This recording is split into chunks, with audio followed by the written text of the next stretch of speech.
یہ والی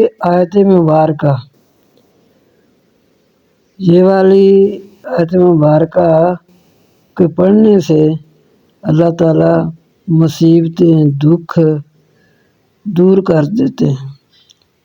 تو جب کہ اللہ کے پیارے نبی حضرت یونس علیہ السلام نے مچھلی کے پیٹ میں یہ دعا پڑھی، اللہ تعالیٰ فرماتے ہیں اگر یونس علیہ السلام 12 سال مچھلی کے پیٹ میں رہے، اگر وہ مجھ سے یہ دعا نہ مانگتے، مجھ سے یہ التجا نہ کرتے تو قیامت تک مچھلی کے پیٹ ہی میں رہتے۔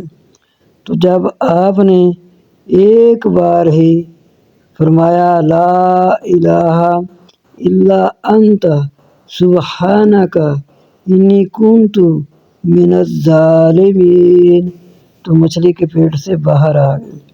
اس لیے اس دعا کو پڑھ کر جو بھی دعا مانگی جائے اللہ تعالیٰ قبول فرماتے ہیں۔